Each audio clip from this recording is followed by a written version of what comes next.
Y esta noche nos acompaña en nuestro segmento de entrevistas el asambleísta Eliseo Azuero para abordar el tema de la ley económica. Bienvenido. ¿Qué tal, asambleísta? Gracias por acompañarnos. Muchas gracias a usted. Una ley económica que se ha presentado ya por el presidente Lenín Moreno, pero que además genera muchísima expectativa y también voces a favor y en contra. Para algunos no significa nada el reducir impuestos a la renta. Para otros realmente va a dinamizar la economía del país. Desde su perspectiva, esta ley económica presentada y ya tomada por la Comisión de Desarrollo Económico realmente generará el empleo que necesita. A ver, estoy en ese segundo grupo, el que siempre exigió de que el Ecuador de los tiempos actuales requiere fundamentalmente inversión, reglas claras, incentivos para quienes vienen a invertir en el Ecuador, reglas claras para cuando la justicia se la despolitiza y nos da un marco de certeza sobre las inversiones o los reclamos que se pueden proyectar respecto a las acciones de un Estado autoritario como el que teníamos. Yo soy de aquellos que creen en lo propositivo, en lo positivo de esta propuesta. El hecho de la remisión, por ejemplo, de intereses, mora y demás de algunas de las personas que no han cancelado oportunamente tanto al SRI como a las empresas públicas, a los gobiernos locales, es una práctica necesaria en el momento que se requieren recursos. Pero sí hay que tener en cuenta, y ojalá más adelante tengamos que proponer el hecho de que este proceso que ya se dio en el 2015, en este momento se le ponga un alto, es decir, que esta será la última oportunidad que tiene el empresariado y las personas que están en mora con las instituciones públicas para que esto se haga posiblemente luego de 10 años, es decir, ponerle un alto. No estamos hablando de alguna forma de pasar por alto las deudas, sino de generar otro tipo de oportunidades. Pero por supuesto que sí, muchas de las cosas, yo quiero decir algo muy claro y que quienes me ven saben, el SRI generaba problemas para vender soluciones. Esa es la verdad. ¿En qué sentido, por ejemplo? En el sentido de perseguir a todo aquel que generaba impuestos, que generaba trabajo, le metían personal autoritario, contratos indebidos y, hay que decirlo claramente, investiguen, señor presidente, investigue. ¿Qué pasaba? Por eso le digo, se generaban problemas y se vendían soluciones. Más o menos parecido a lo que se decía que hacía el ex contralor de la República. Y el llamado pacto fiscal, en el que mucho se mencionaba que el que más generaba, es decir, el empresario, con el que más dinero se ingresaba, más debería aportar. ¿Realmente era una buena o es una buena herramienta, una buena estrategia? A ver, son 215 grupos económicos de los más fuertes y son apenas el 1% del universo general de los contribuyentes. Este grupo económico debe alrededor de 2.379 millones de dólares.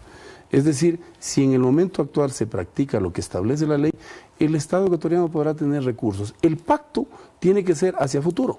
Es decir, cuando se observa que el SRI es un ente totalmente técnico, un ente totalmente ético, en donde la gente no tiene que esperar ir a una litis, ir ante un juez para resolver las diferencias que pueda tener con el Estado. Es decir, por eso es necesario ponerle un coto a estas remisiones. Es decir, la última se hace hoy y luego de 10 años se revisará la posibilidad de hacer nuevas remisiones. Ese es un planteamiento que creo se debe hacer porque no solo son los 215 grupos económicos más importantes, es un gran universo de ciudadanos que han emprendido en la generación de riqueza para el Estado ecuatoriano y en la generación de empleo que están en condiciones muy graves y derivadas precisamente del incumplimiento del sector público. Pero para eso también se debe descentralizar y ha sido una de las propuestas de esta ley económica. Usted, por ejemplo, es de la zona nororiental. Por supuesto. Estoy segura de que para esto es de mucho interés para ustedes, porque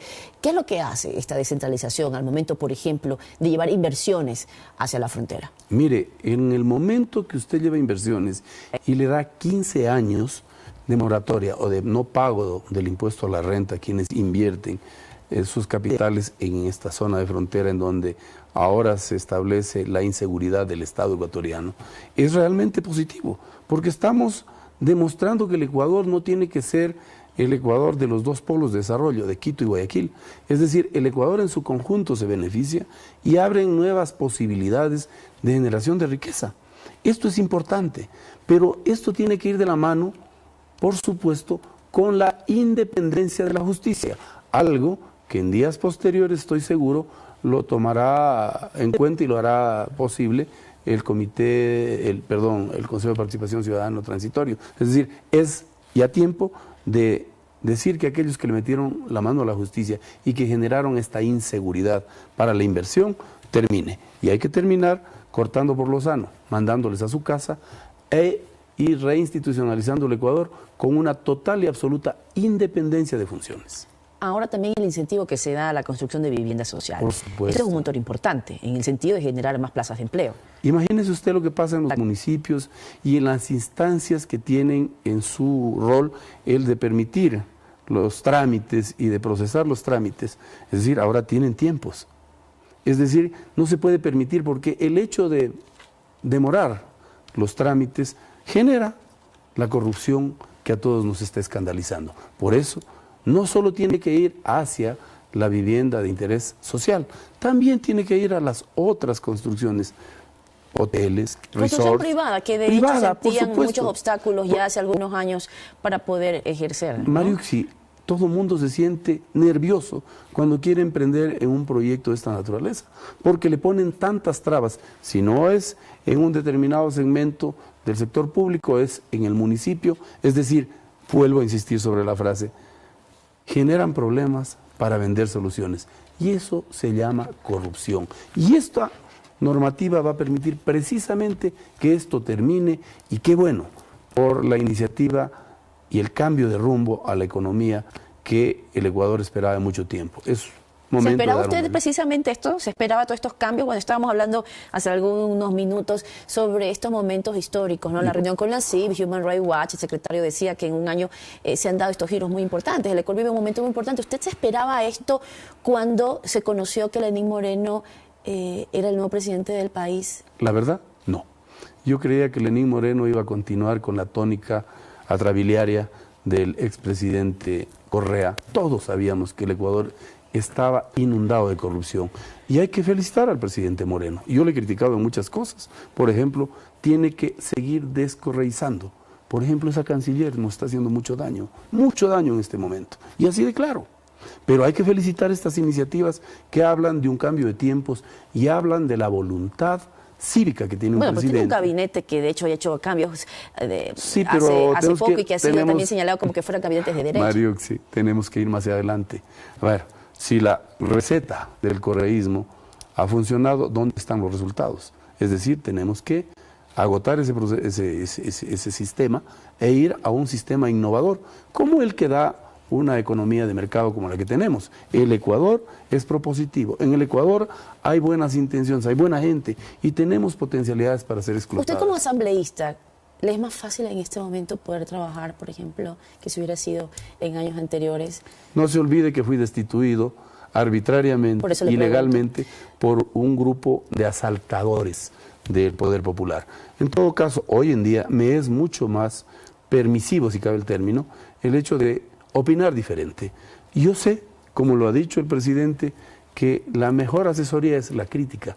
Y yo le estoy siguiendo la palabra. Bueno, los ha invitado a ser parte de la crítica, de hecho. No, yo creo que no hago, el BIN, bancada a la que me pertenezco, hacemos una crítica constructiva y somos una oposición constructiva. Por eso siempre estamos proponiendo tesis, mecanismos que nacen desde la Asamblea y que se proyectan hacia el bienestar colectivo. Asimismo, por ejemplo, impulsamos con vehemencia el tema de la consulta popular por el sí, mientras que muchos que están en el gabinete del señor Moreno hacían exactamente lo contrario porque jugaban a dos aguas.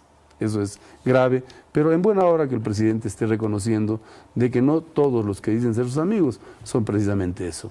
El Ecuador está feliz de ver un comportamiento distinto de un gobernante que nos ha dado una grata sorpresa. Tengo que finalizar, pero la ley de comunicación recayó ya en la Comisión de Desarrollo Económico. ¿Cree que esto servirá para que se agilite precisamente ya su aprobación?